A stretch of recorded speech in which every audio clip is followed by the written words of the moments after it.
Good day, Brookside. Guess what? We had to make the call this morning to shift our gathering to fully online for today.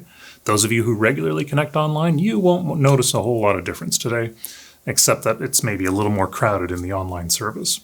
But hey, say a friendly hi there and welcome to those folks joining in online today because of the change to the in-person service. We're thrilled that we have a way to gather together, and we're thrilled that each and every one of you made it here today. If you are newer to Brookside, this might be a bit of a different Sunday for you to be joining us, but we're glad that you're here too. And if you are newer to Brookside, we'd love it if you would let us know that you were here today. You can do that really easily by heading over to our online connection card at connect.mybrookside.church.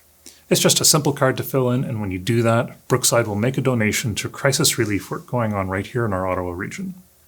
So if you are newer to Brookside, please head over to connect.mybrookside.church and fill that in for us. And right now, I want to invite you to join in as we get things started off with some worship.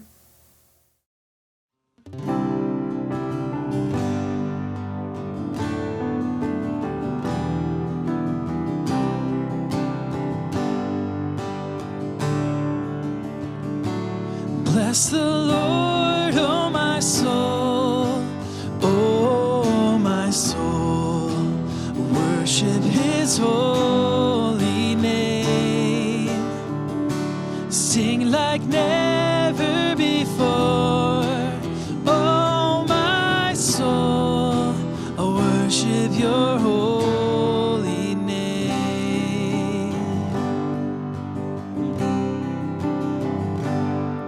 The sun comes up, it's a new day dawning. It's time to sing your song again. Whatever may pass and whatever lies before me, let me be singing when the evening comes. Bless the Lord, oh my soul, oh my soul, worship His holy name, sing like never before, oh my soul, I'll worship your holy name.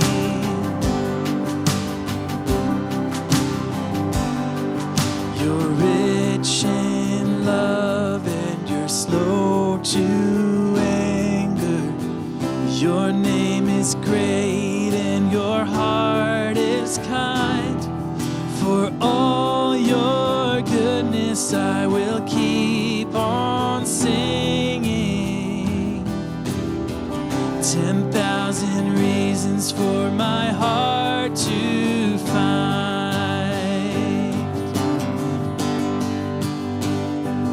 Bless the Lord, oh my soul, oh my soul, worship His holy name, sing like never before, oh my soul, I'll worship your holy name. And on that day when my strength is failing, the end draws near and my time has come, and still my soul will sing your praise unending. 10,000 years and then forevermore, forevermore. Bless the Lord, oh my soul, oh my soul, worship His holy name, sing like never before, oh my soul, I'll worship your holy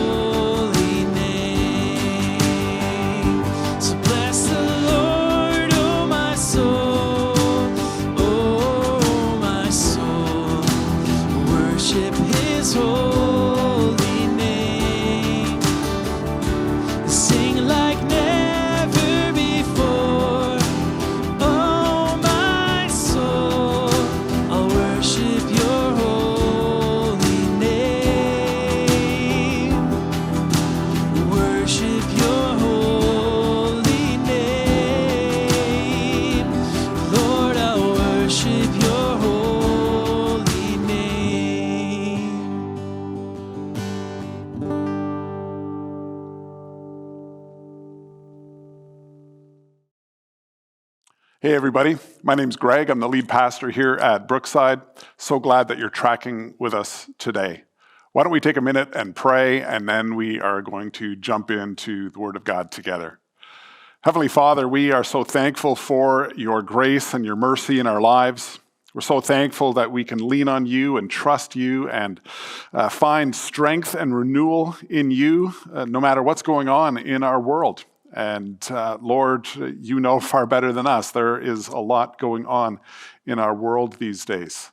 We pray for grace and strength as we seek to navigate all that's going on and as we deal with the added pressures and challenges and uncertainties of this world. We pray for your grace and strength. Help us to keep our eyes fixed on you. And God, as we look into your word today, I pray that we would not just learn from it in the sense of gaining new information or a new way of looking at things, but help us to apply what you are teaching us to the everyday stuff of our lives so that we would grow deeper and stronger and even more fully engaged as followers of yours. We pray this in Jesus' name. Amen. Amen. So we are going to be jumping into a topic that I think is on a lot of our hearts today. How do you deal with the uncertainty of life, the uncertain times that we are experiencing? Find that a lot of times things are usually pretty good when you're kind of beginning kind of a new experience, or you've made a new decision, or you are moving in a particular new direction, and things usually go well, and we can kind of enjoy what we're experiencing. Kind of like this guy, beginning of a lovely kayaking trip, just out paddling in the water, enjoying the warm breeze, the waves lapping up against the side of the boat, all that kind of thing. It could be the beginning of a career for you. It could be the beginning of a marriage or a relationship. Maybe it's the beginning of a relationship with God. Maybe you are just at that place right now where you've decided, I want to follow Jesus Christ. I want to give my life to him. I want to be in to the family of God. And you're just kind of beginning that. And it could be great. Lots of good things going on, and we're excited, and we're learning new things and experiencing all kinds of new experiences. The problem is that eventually you leave the starting gate, right? You move along, and the problems of life usually don't hit like right at the beginning. It's somewhere in the middle. It's somewhere a little bit further along, kind of like this guy. Actually, the same guy, except we've got a little bit broader picture of what's going on around him. He's looking over his shoulder to see something he doesn't want to see. I would not want to be in that boat right now. Maybe you're feeling that kind of dread or that kind of uncertainty. Maybe you've been downsized at work, or just your kids are going through a difficult time and you don't know how to help them through it, or maybe your partner has been unfaithful to you and you're just reeling from the pain and the anguish of that. Perhaps you've gotten news from your doctor that the results that you were hoping to come back negative in a positive way have actually come back positive in a negative way, and you're reeling from the news that you've heard from them. Perhaps it is just the uncertainty in the air these days over what's going on in Ukraine. It's bad out there. It's tragic what's going on, and people are in pain. People are losing their lives. We hear feedback from our missionaries on the ground in Poland, and they're saying it's like heartbreaking what's going on at the borders. Mothers with their kids coming, and they're being taken advantage of along the way. People victimizing them again, even after their victimization of having to leave their town and their lives and their their homes and everything else being bombed. It's a terrible experience. And here we are trying to figure out how can we help? What can we do to help? And then there's all of the pressures of COVID, and it's like finally it's kind of come to an end. Hopefully there's not another wave, not another variant, not another thing, not another experience like that. And for some of us, it's like, how am I supposed to fill my gas tank to get to work? They want me to go back to work in person now, and how can I afford all of these things? We live in very uncertain times, and times that for many people around the globe are dangerous times, and they can feel dangerous and uncertain for us as well here. How do we handle it? How do we handle the frustrations and the worries and the anxiety of life when it seems like following Jesus just doesn't make any difference? Or maybe it even seems like it's making life worse for you by saying, I'm going to follow the ways of Jesus. I'm going to stick with the straight and narrow, so to speak, and it's making life harder. So what do you do with that? How do you handle it? Today we're going to look at how the early church learned to handle it. How the early church learned how to handle the uncertainty of life, how to keep going in the midst of all that. Luke, who's one of the authors of a couple of the New Testament books, contemporary of the Apostle Paul and many of the other disciples, Luke gives us a glimpse into the early life of the struggles of the church as it first began, as it began to grow and reach out into the world beyond, and as it wrestled with kind of this whole question of, what does it mean to be church in the middle of difficult and anxious and hard times? And we're going to look, as we look at it, we're going to be jumping into Acts chapter 12, Acts of the Apostles. That is kind of the name of this letter that Luke wrote. Chapter 12, and we're going to find three truths that you and I can really kind of anchor ourselves to and cling to as we face the uncertainties of life. You're going to find ways to kind of be courageous and take courageous steps in uncertain times. So we're going to find three things as we go along. The first one is this: what do we do? How do we handle uncertain times? Just keep serving. Just keep serving. Just keep following the ways of Jesus. Just keep at it. That's what the original church learned in the midst of incredibly difficult times. Listen to this. This is Acts chapter 12. We're going to jump in verse 1. And it says, about that time, King Herod Agrippa began to persecute some believers in the church. This is a couple of years after the death and resurrection of Jesus, a couple of years after the coming of the Spirit and Pentecost and the church starting to grow and hundreds and then thousands of people joining into the church. The religious leaders in Jerusalem and the surrounding areas that did not believe in Jesus, did not accept the message of Jesus, they were getting pretty upset with what was going on. They were getting pretty angry, and they wanted this thing stamped out. They wanted to put an end to it, and King Herod wanted to keep them happy, and he was trying to help them out by persecuting some of the believers of the church, it says. Verse 2, it says, he had the apostle James, who's John's brother. Remember, there were kind of three apostles, three disciples that were kind of the inner core of Jesus' life and ministry. It was Peter and James and John. They were kind of the inner core. It says that Herod took James, John's brother, and had him killed with the sword, basically beheaded, end of life for him. And when Herod saw how much this pleased the Jewish people, he also arrested Peter. So it's like, James is gone, Peter, you're next. It says this took place during the Passover celebration. That's when they arrested him. According to Jewish law, you got to be good. You can't kill somebody during Passover. You got to wait till afterwards. So he was thrown in prison, had him arrested. He's waiting there. So here we have two guys, two inner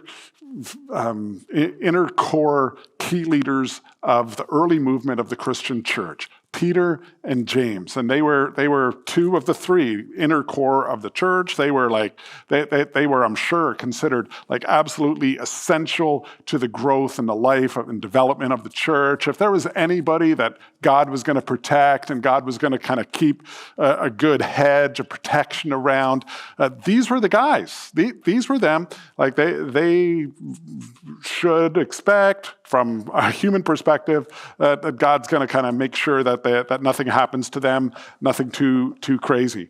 But that's not what happened. God doesn't rescue them the way we expect, at least not for James. I'm sure for James, he was hopeful that he'd be able to carry on ministry and serving and be part of this thing. He was right in on at the ground level. I'm sure everybody around him was expecting the same thing. But God had different plans, and what seemed like the unthinkable happened. He was killed.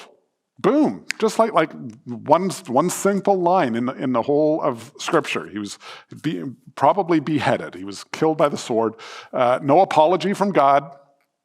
No big, long explanation given to the church family as to why he needed to go to heaven early. Nothing like that. It was just, boom, he's gone. And then Peter arrested immediately afterwards. And it says in verse 4, then they imprisoned him, placing him under guard of 4 squads of 4 soldiers each. Like, these guys weren't messing around. They were going to do everything they had to make sure Peter didn't escape. Maybe they remembered that Peter had been imprisoned previously, and he did somehow miraculously escape.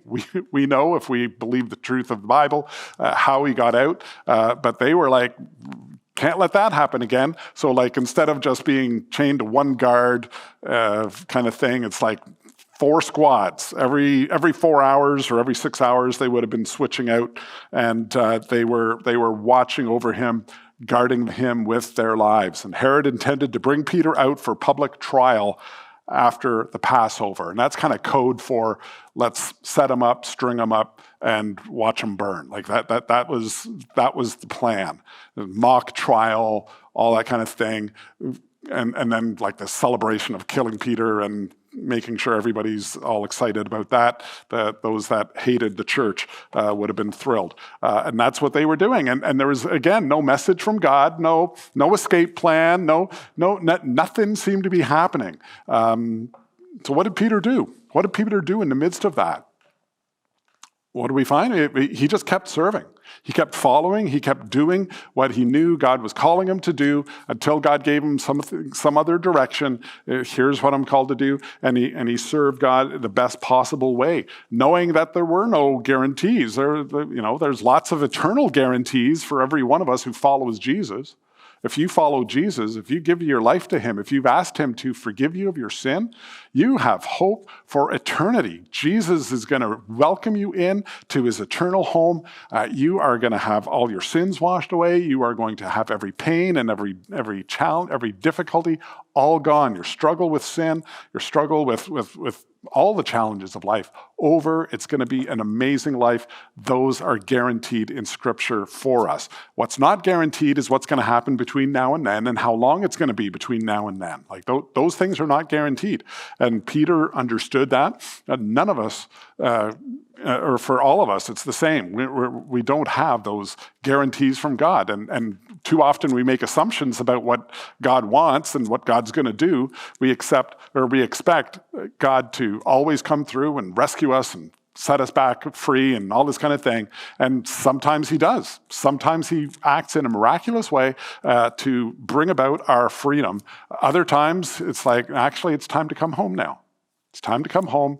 This is your eternal home anyway. You ought to be glad about that. And for Peter, what he needed to learn is the same thing as what James needed to learn. It's the same thing that Jesus modeled for us in the garden. It's like, I don't want to drink this cup. I don't want to go through this. Nevertheless, not my will be done. Your will be done, Lord. I want your will to be done. And James learned that in a way that is difficult for some of us to understand. It's like, wow, he actually let him be beheaded in prison so soon, so much more ahead of him. That's God's will. God allowed that to happen. For Peter, it's like, I don't know.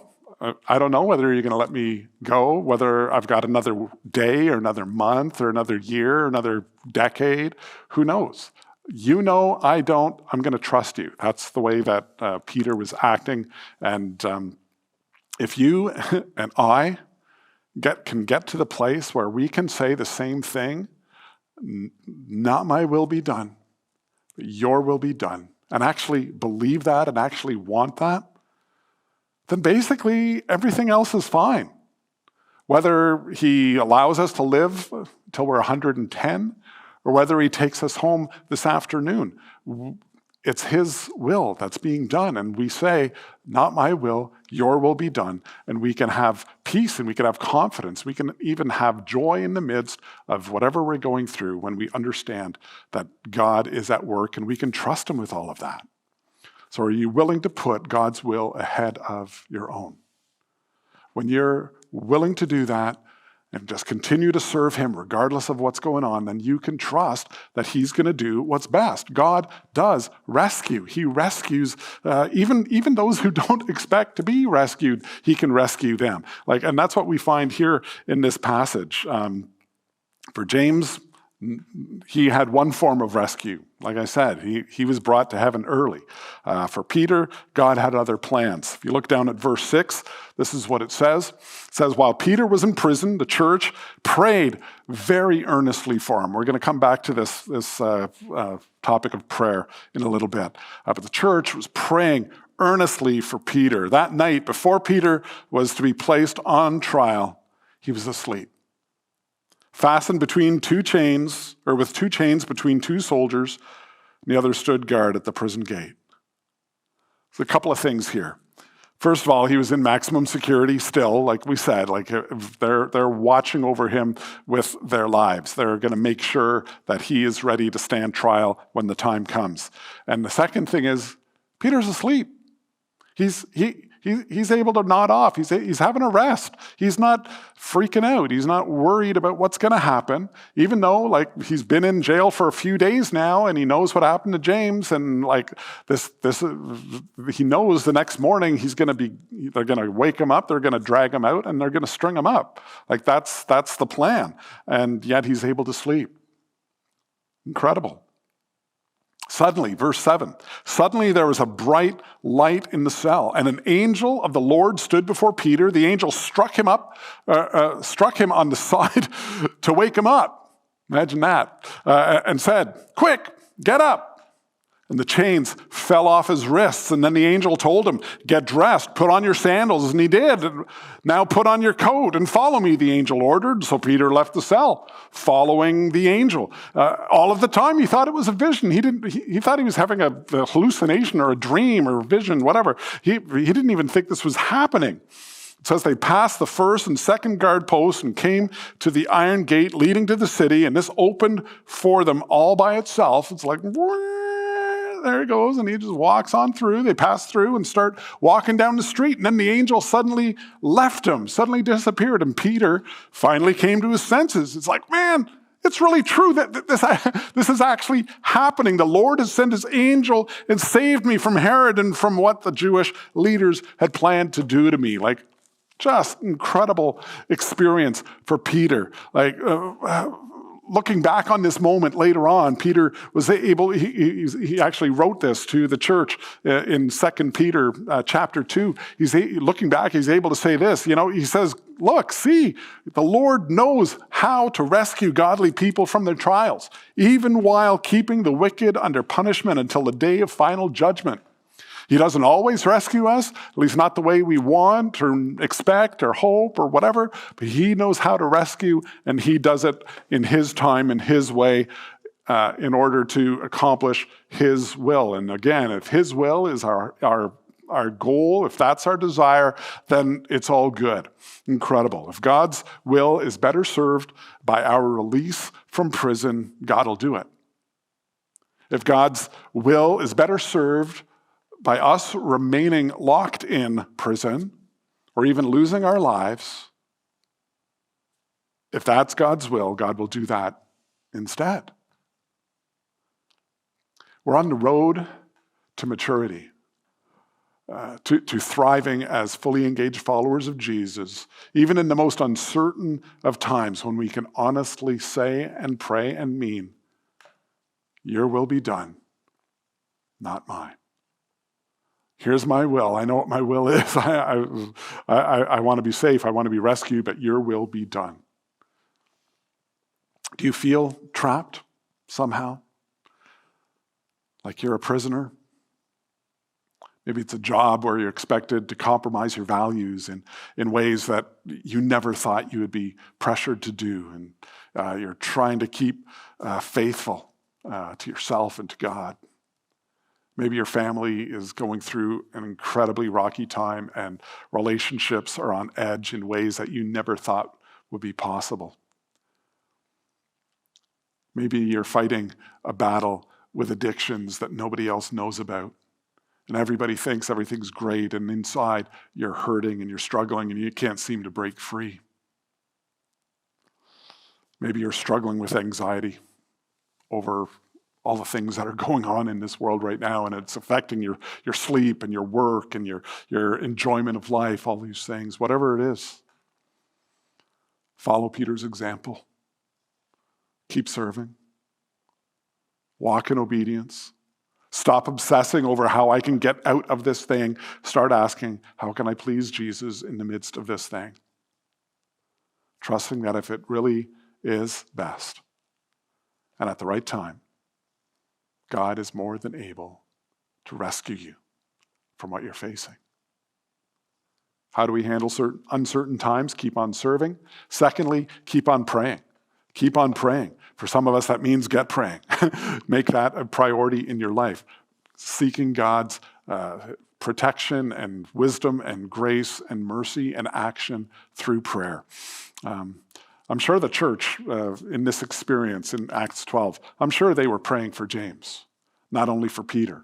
You know, at the beginning, verse 5, it mentions the church is praying for Peter.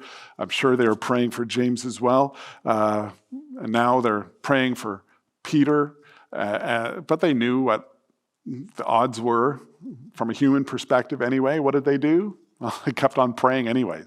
Listen to this. This is down in verse 12.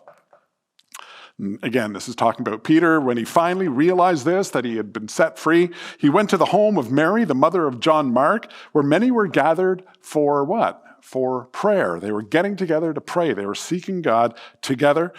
Peter knocks on the door at the gate, and a servant girl named Rhoda came and opened it. And when she recognized Peter's voice, she was so overjoyed that instead of opening the door, she just turns around and runs back in and says to everybody, "Hey, Peter's at the door. This is amazing."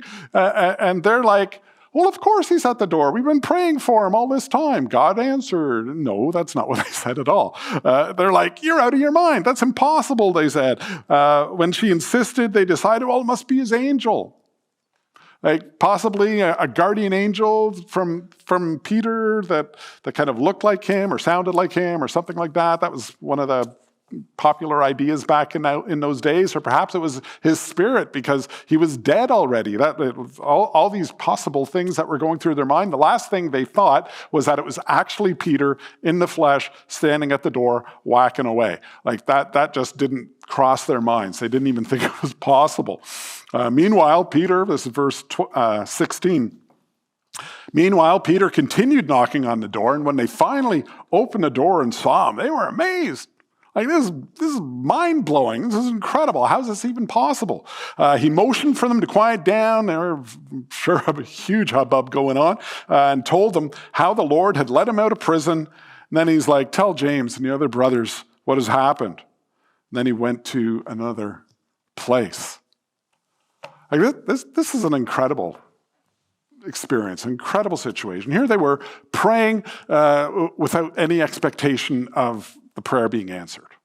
They were like, "Please, God, release Peter. We need him. You can do it. You're able," all that kind of stuff. But they didn't really mean it. Some had likely given up entirely, maybe just mouthing the words, but they weren't really engaged in their hearts. They thought it was pointless. And maybe there's some things that you pray about, and you're wondering, is there any point to it? Maybe you used to pray for certain people or for certain things, and you no longer pray because you just don't think there's any point. And you wonder whether God will ever answer because he's never answered, at least not in the way you wanted, in the time you wanted, and everything else. Listen, keep praying.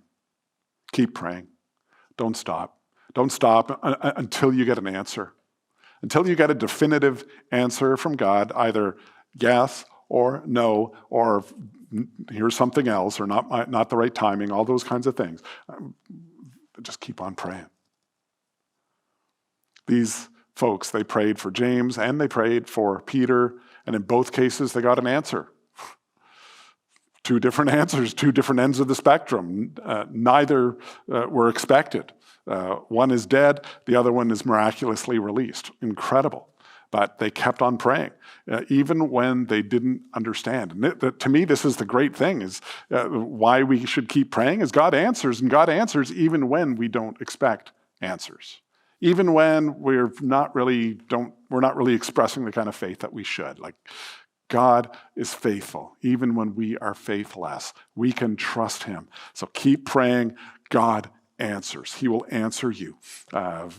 Whether it's the answer you're looking for is a different matter, but if your real desire is your will be done, then he will give you the answer. So that's awesome. One last one. What else should we do? Keep serving, keep praying. Lastly, keep trusting. Keep trusting.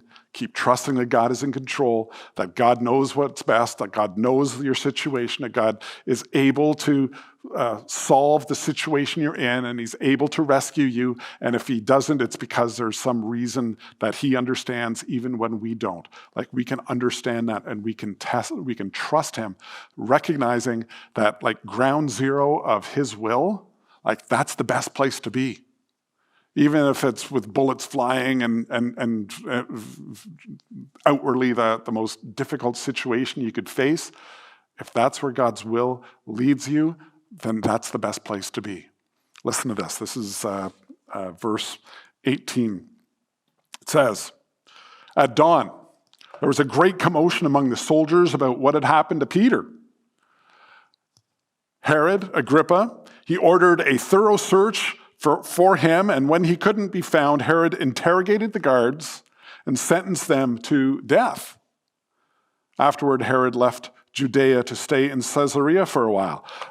So here we have Herod kind of doing what Herod could, doing what Herod had the power to do. And he thought that he had the power to control everything and that he had the power of life and death over Peter. Turned out he didn't. God rescued him out of it, but he's like ordering people to do this, and he's interrogating over there, and he actually killed the guards that were looking after Peter. That was basically the expectation back in those days. If you were a soldier guarding somebody and they escaped, you had to pay whatever they had to pay. So if they were going to do 3 years, now you're doing 3 years. Peter, obviously, they were going to kill him, and that's what these guards experienced instead.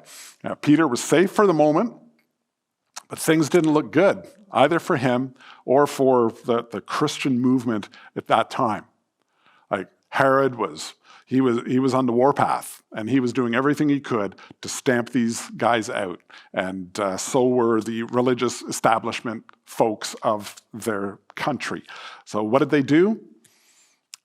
We'll see. They kept trusting. They kept following. They kept believing that God was in control. Luke actually kind of wraps up this chapter with just kind of this kind of, it kind of feels like an epilogue. It's kind of a here's what happened to Herod, who thought that he was going to be able to control everybody and kill Peter and do all this kind of stuff.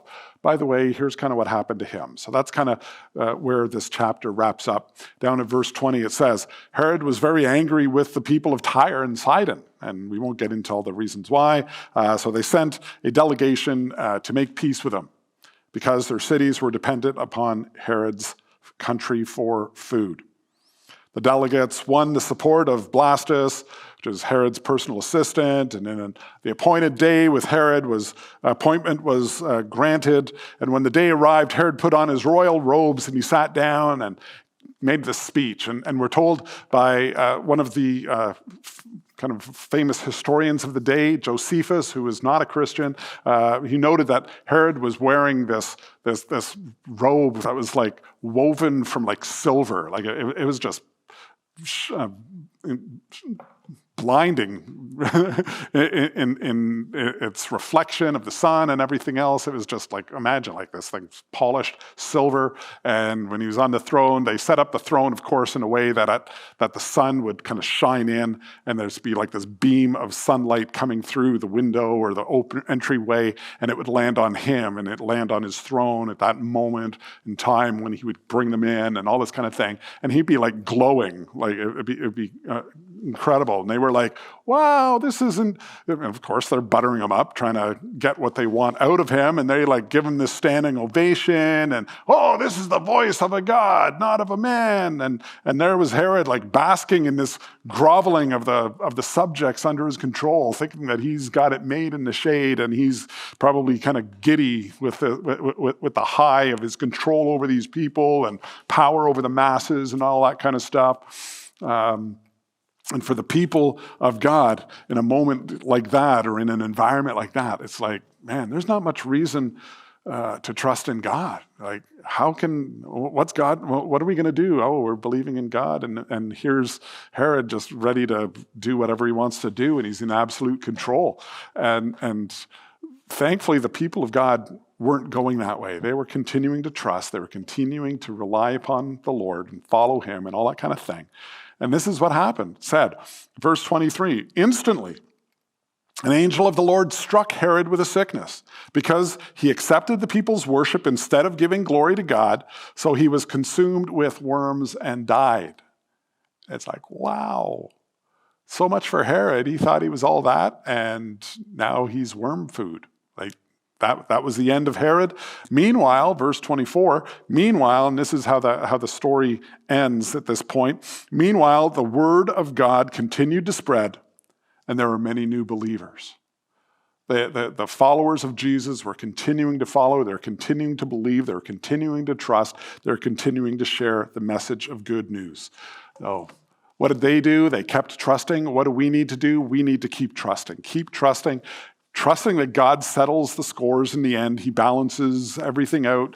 Those that are resisting him and fighting him, he's going to deal with them in some way. In some day, that's going to happen. The Apostle Paul, he wrote this in Romans 8:31. And it's words that we need to really embrace and trust and live by. He says, what can we say about such wonderful things as these? Referring, if you look back in the letter of Romans, it's like all the great things that God does for us and protects us and all this kind of deal. And he goes and he says, well, if God is for us, and he just finished saying, yeah, God is for us. If God is for us, who can ever be against us? Like, what do we have to worry about anybody's resistance against the will and the way of God? Like, God's in control. We can trust him. We can lean on him because we know that he's in control and he's got us. So, you may be struggling to know how to cope because of the uncertain things in your life right now. What do? Keep trusting. Keep trusting. Choose faith rather than fear. Don't let fear stop you. Continue to trust the Lord. Maybe I'll end with these words. These were actually scrawled on they're found on a cellar wall in Cologne, in Germany, near the end of World War II. And the assumption is that these were written by Jews who were fleeing from the Holocaust, fleeing from the attack of the enemy that wanted to kill them just for the fact that they were Jews. And they wrote, I believe in the sun, even when it's not shining. I believe in love, even when I don't feel it. And I believe in God, even when he is silent. God is with us.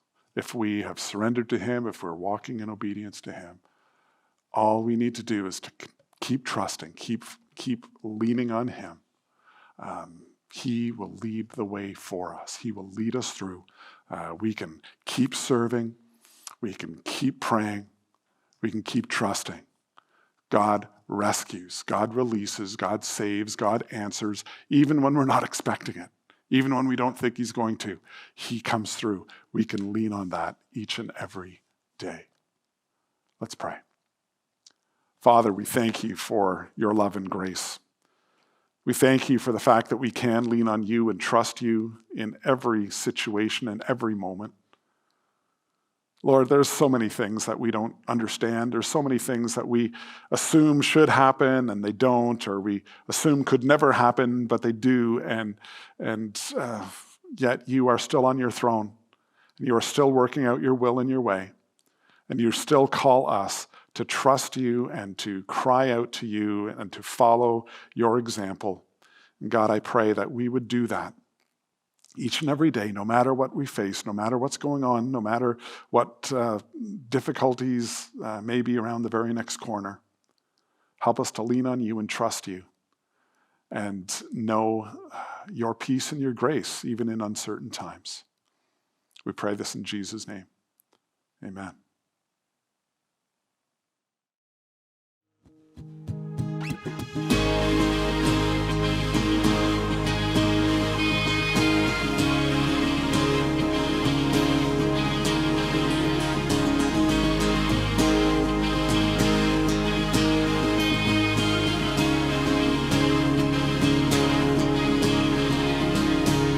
Who breaks the power of sin and darkness, whose love is mighty and so much stronger, the King of glory, the King above all kings, who shakes the whole earth with holy thunder and leaves us breathless with awe and wonder, the King of glory, the King above all kings. This is amazing grace. This is unfailing love, that you would take my place, that you would bear my cross. You laid down your life, that I would be set free. Oh, Jesus, I sing for all that you've done for me.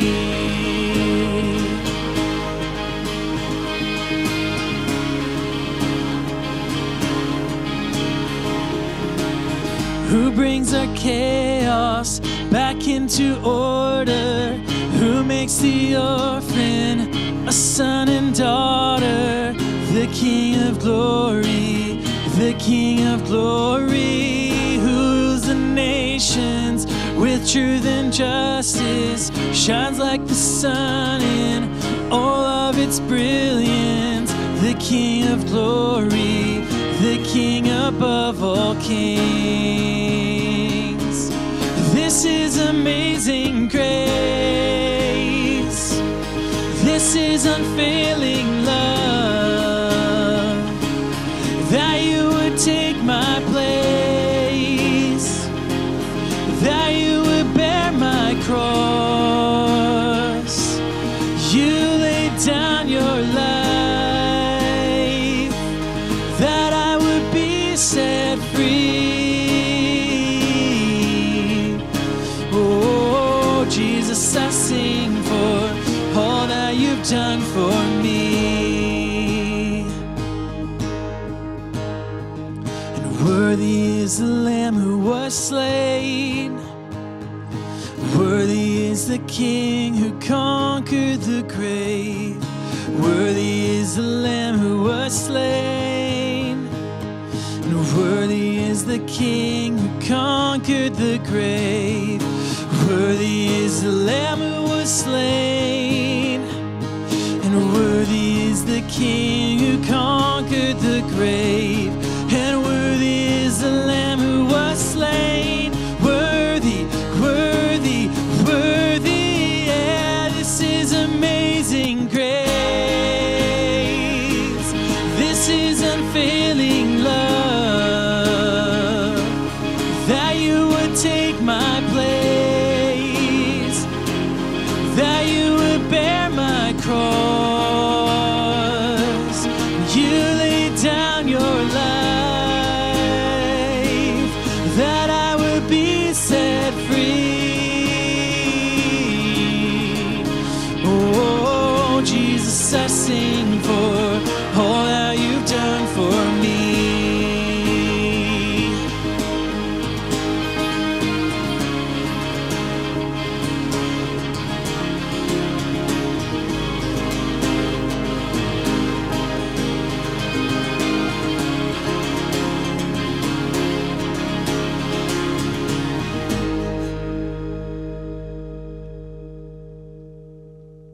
Hey Brookside, we hope you're all signed up for the Brookside Brief. That's our weekly email newsletter with all the details about things that you'll want to know about that are happening at Brookside. And we also sometimes use it to communicate quick things like perhaps when a gathering has to suddenly change direction and move online, for example. So if you're not getting it already, drop by the Brookside website at mybrookside.church. And right there on the homepage, you will see a small sign-up form to get your email address on the list to start receiving the Brookside Brief. If you're new to Brookside, welcome. We're really glad that you're here, and we'd love it if you would let us know that you connected in today. The best way to do that is to fill in our online connection card at connect.mybrookside.church. Just let us know a little bit about yourself, and when you do that, we will make a donation to Respond Ottawa and their efforts to help meet crisis needs across our city.